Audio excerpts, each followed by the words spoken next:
Hi. நம்ம இப்போ கச்சேரிக்கு தான் வந்திருக்கோம். கச்சேரிக்கு வந்தால் நிலைமை இப்படி தான் இருக்கும். என்ன இருக்கும் அப்படின்னா, உடஞ்ச வீட்டுக்குள்ளே கரண்ட் இருக்காது. வீடு வாசல்லாம் செடி முளைச்சி போயிருக்கும். ஆனாலும் தண்ணியும் இருக்காது பார்த்துக்கோங்க. இங்கே தண்ணியும் வந்தே ரொம்ப நாள் ஆச்சு. அப்படியே காஞ்சு போய் கிடக்கு. வீட்டில் செடி இருக்குது, பிடுங்க வேண்டியதானே நீங்கள் ஈஸியாக கேட்கலாம். கம்மியாக ஒரு 1/4 செண்டு 1/2 செண்டு அப்படின்னா பிடுங்கலாம். இந்த வீடே 3 சென்டில் ஒரு 1/2 சென்டுக்கு தான் இருக்கும் போல். மிச்ச இடம் ஃபுல்லாக வெறும் இதாக இருக்கனால செடியாக முளைச்சி போயிருக்கு. நம்ம வீட்டில் இருந்து இப்போ தான் இங்கே வந்தேன். நம்ம வீடு அப்படின்னா நாங்கள் சொந்தமாக கல்யாணம் முடித்து இடம் வாங்கி நாங்கள் வீடு கட்டினது. அது எங்கள் வீடு. இது மாமியார் வீடு. எங்களுக்கு மாமியார்லாம் எழுதி வைக்கல, தரவும் இல்லை. அதனால் இது அவங்க வீடு தான்.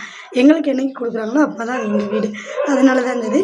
அதனால சரியாக பேசினாலும் தப்பாக பேசினாலும் நினச்சிக்கோங்க, ஓகேவா?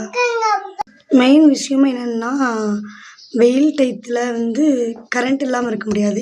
இந்த வீட்டுக்கு கரண்ட் அடிக்கடி போயிடும். இதையும் செலவு பண்ணி மாற்றி வச்சுருக்கேன். அப்புறம் என்னென்னா, வீடெல்லாம் நம்ம மாற்ற முடியாது. ஏன்னா நம்ம பேரில் கிடையாது. நம்ம எப்போ காலி பண்ண சொன்னாலும் காலி பண்ணி ஆகணும். அப்படிங்கிற பட்சத்தில் மழை பெஞ்சா அந்த வீட்டில் இருக்கவே முடியாது. பயங்கர ஒழுகும் பார்த்துக்கோங்க. அப்புறம் வீட்டு தரையெல்லாம் பார்த்திங்கன்னா ஃபுல் டேமேஜ். தண்ணி கீழே ஊற்றினாலுமே அந்த தண்ணி வீடு அலச முடியாது. சல்லுன்னு கீழே இறங்கி பூமிக்குள்ளே போயிடும். பூமிக்குள்ளே போனோன்னே என்ன பண்ணும், தூங்கிட்டு இருக்க பூரையெல்லாம் மேலே வந்துடும். இப்படி தான் இருக்கும் பார்த்துக்கோங்க இதோட நிலைமை. அதே மாதிரி தண்ணிக்கு 3 நாளைக்கு ஒருக்க வரும். ஆனால் இப்போது இந்த 1 மாதமாக தண்ணியே வரதில்லை. இப்போ எங்கள் வீட்டுக்காரர் இருந்தாங்கன்னா ஒரு வண்டியில் போய்ட்டு ரொம்ப தூரம் போய் எடுத்துகிட்டு வந்துடுவாங்க. இப்போ நான் மட்டும் இருக்கேன் பிள்ளைய வச்சுட்டு. அப்படின்னா தம்பி தூங்கிக்கிட்டு இருப்பான். அவனை விட்டுட்டு தான் நம்ம போய் எடுக்கிற மாதிரி இருக்கும். ஏன்னா பைக்கில் ரொம்ப தொலைவில் இருக்குது, நடந்துலாம் வர முடியாது. ஈஸியாக சொல்லிடுறாங்க. நாங்கள்லாம் அந்த காலத்தில் எப்படி இருந்தோம் தெரியுமா அப்படின்னு.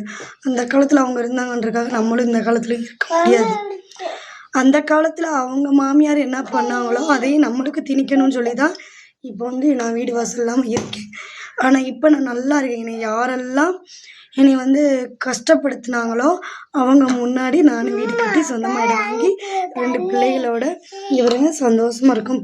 புருஷன் பிள்ளைகளோட நல்லா இருக்கேன். அதுக்கு கடவுளுக்கு தான் ரொம்ப நன்றி சொல்கிறேன். ஏன்னா கடவுள் என் முகத்தை பார்த்துட்டாரு. அதனால தான் எனக்கு ஹெல்ப் பண்ணிகிட்ருக்காரு. பாய்ங்க.